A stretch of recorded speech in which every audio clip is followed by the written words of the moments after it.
Hello guys, নমস্কার। তোমরা কেমন আছো? আমিও এক প্রকার ভালো আছি।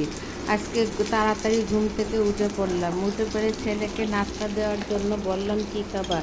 সে বলল যে আমি নাগেট রুটি খাবো। তাকে নাগেট এবং রুটি বানিয়ে দিলাম।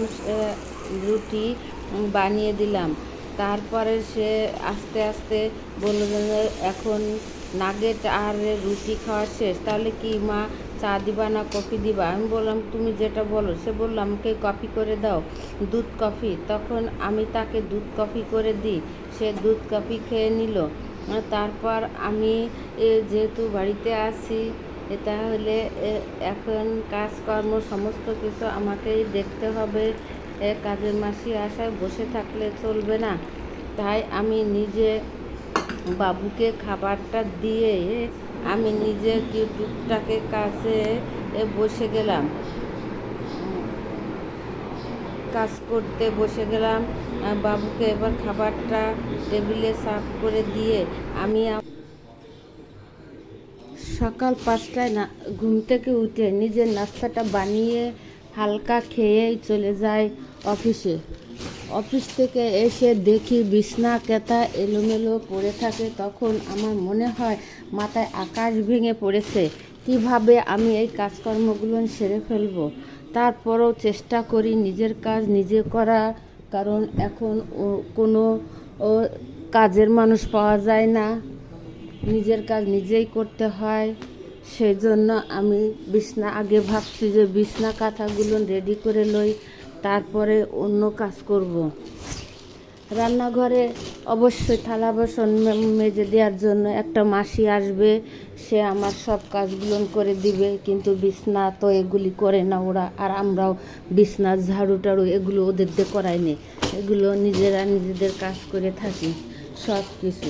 কিন্তু এমনি মোছা টোছা সব কিছু করে দেয় ওরা এরকম। আর পাওয়াও তো যায় না, পাওয়া গেলে তো যাই হোক টাকা পয়সা দিয়ে নেওয়া যায়, এত কষ্ট করার চেয়ে।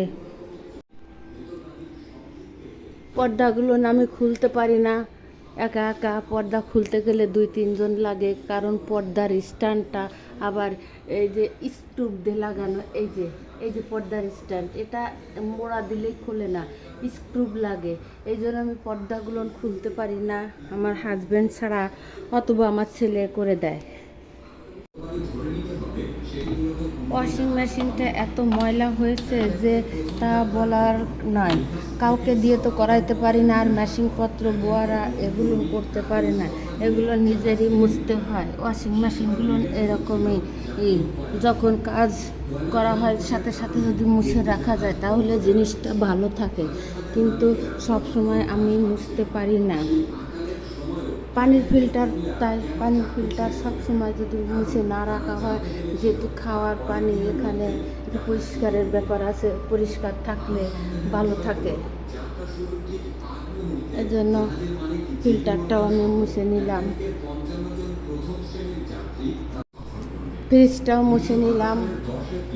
ফ্রিজের উপর থেকে নিচ পর্যন্ত ভালো করে মুছে নিলাম।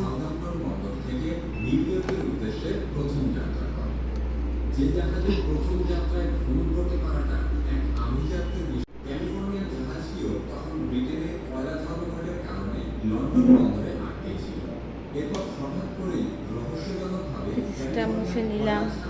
কি সুন্দর চকচকা দেখাচ্ছে ফ্রিজটা। পুরা ফ্রিজটা আমি একভাবে মুছে নিয়েছি। আর এদিকে জানলার কাপড় একই, পর্দা আমি খুলতে পারি না। এই জন্য পর্দাকে খোলার জন্য আমার আর একজন লোক লাগে। এই জন্য এই পর্দাটা লাগানো হয়েছে বেশ কিছুদিন আগে, কিন্তু খুলতে হবে। পানির ফিল্টারের উপরটাও একটু ময়লা হয়েছিল, আমি মুছে নিলাম। এতে মনে হচ্ছে যে নতুন কিনা হয়েছে। পেঁয়াজ রসুন দিয়ে দিলাম,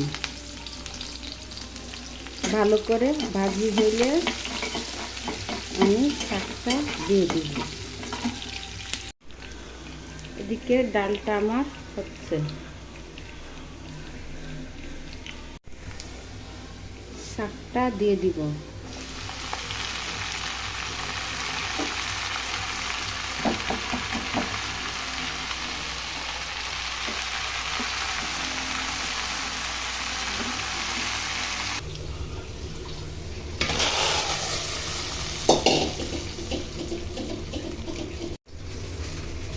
ডালের তেলে দিয়ে আর পেঁয়াজ রসুন দিয়ে ডাল তেলে দিলে একটু ডাল ঘুটনিতে ঘুটে দিলে পেঁয়াজটা মিহি হয়ে যায় এবং সমস্ত ডালে সন্ধ্যার দিকে হাজব্যান্ড ঘরে আসলো, এসে ফ্রেশ হয়ে বসলো। তখন আমি তাকে চা বিস্কুটে দিয়ে দিলাম এবং বলল যে আমাকে ডায়াবেটিক চা দাও। ডায়াবেটিক চা, আসলে তার ডায়াবেটিক্স নেই, তবু আমরা ডায়াবেটিক চাটাই খাই প্রায়ই, মাঝে মাঝে দুধ চা খাই। কন্ট্রোল করার জন্যই আমরা ডায়াবেটিক চা খেয়ে থাকি। এবং এই ডায়াবেটিক চা খাইলে যদি সুগার, রাত্রে বেগুন আর আলু দিয়ে ইলিশ মাছ রান্না করা হয়েছে আর ভেন্ডি ভাজি, এই 2 প্রকার দিয়ে রাত্রে খাওয়া দাওয়া সেরে নেওয়া হবে। ভালো থাকবেন, সুস্থ থাকবেন, সবাই নিজের প্রতি যত্ন নেবেন।